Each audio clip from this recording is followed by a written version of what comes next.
Well, Absurdity fans, I'm not sure quite how to break this news to you. I decided I was going to go through all of these, wouldn't I? Right? And so I get to the very first one, and this is what I did. I went, this is, so I can't just board, went, right, time causes gravity, right? Time causes gravity. So, just gonna throw myself in it, start thinking, and I did. Now, it is said that atomic clocks, right,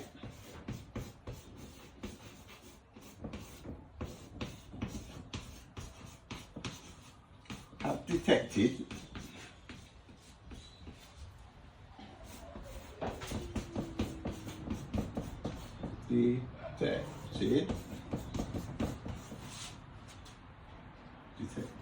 a slowing down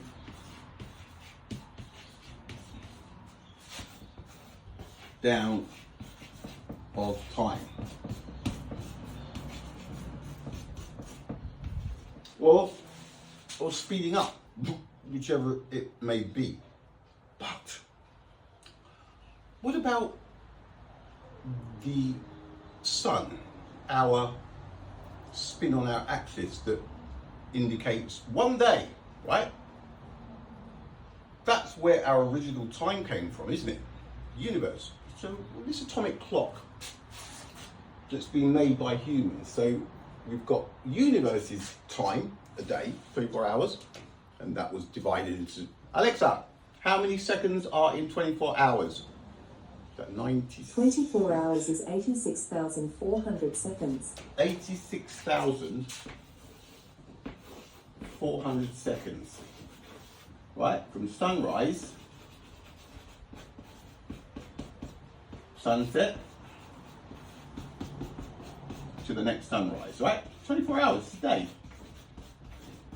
Now the perfect second would be that time, sunrise, right round to the next sunrise at the exact same spot, divided by 86,400 seconds, and that will give you bang.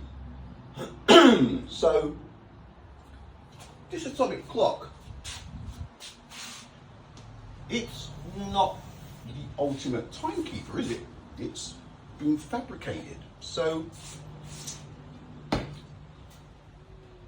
does the sun know that all this slowing down of time is happening? If somebody's on a mountain and somebody's down in a cave, surely they're both under the same sun, which is the original timekeeper. So how come this Mickey Mouse man-made clock, atomic clock, is now bouncing back to the sun to say, hey, it's almost like the sun gave us the perfect second time, and now an atomic clock has been built.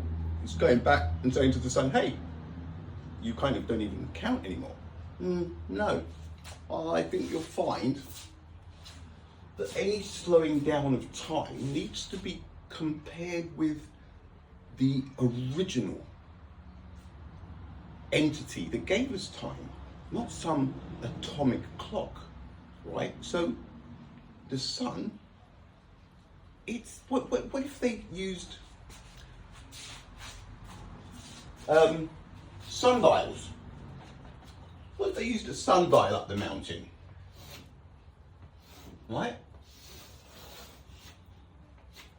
Sun up here, and a sundial you can't do it down in a cave, but at sea level. So you've got the mountain, there you go.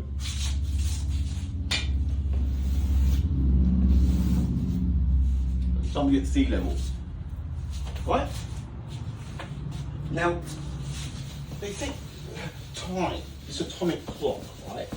Is the atomic clock really adequate timekeeping device for this?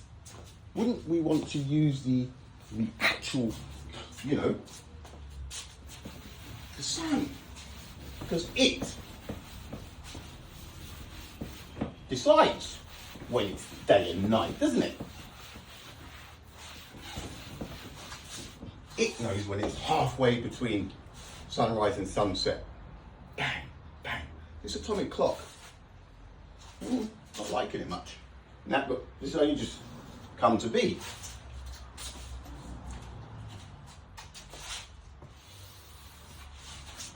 So that's sea level. Perfect little island. And someone's down there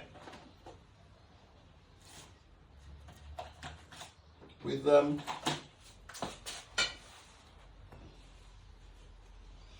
sundial on the island, right?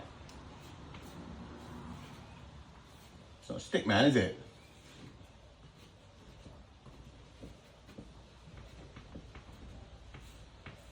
Right? And he's looking at his sundial. And then you've got somebody up a mountain.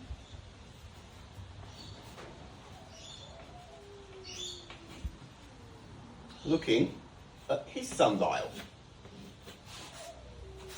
And then you've got the sun.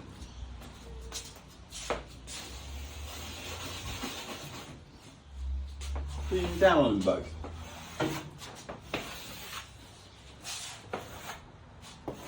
Obviously, it would be, the light would be absolute, so it would be everywhere at the same time. So now we've got one guy down there at the beach, one guy up in the mountain. Sun, shadow.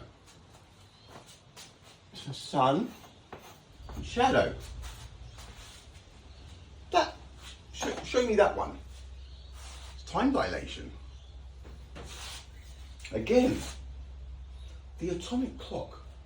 The atomic clock. It's a device that's been made, isn't it?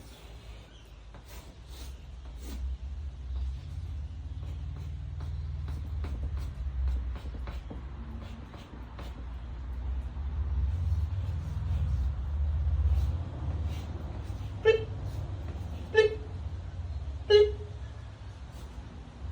When the big hand is pointing at the 12, and the little hand is pointing at the 1, it's 1 o'clock. But when it comes to doing tests, right, human error already with making an atomic clock. Why not use the sun? And I think you'll find when you use the sun as the original timekeeper, I think you'll find that time ticks along just as it should. So, kind of had to stop it. What's the point in carrying on? Use the time, the universe's time, not some man-made atomic clock. You're getting time from the universe and then converting it into man-made seconds, the most accurate seconds ever, and then time is out by a billionth or 100 billionths or 300 billionths of a second. Nah. I smell horseradish and I taste horseradish. So, I mean, it's going to happen everywhere, isn't it? Theory of dark energies was introduced to the world to explain the redshift that the universe is expanding. That's the only reason dark energy became a thing. It wasn't even a thing until they think the universe is expanding. To explain that, we need dark energy. Now we just have to find it. You know what? Lots of horseradish, okay? I'm not going to carry on. To be taken seriously, let's use the sun as a timekeeper, not some Mickey Mouse atomic clock that is allegedly even more accurate than nature itself when it comes to time. I don't think so. An absurdity. Later, peeps.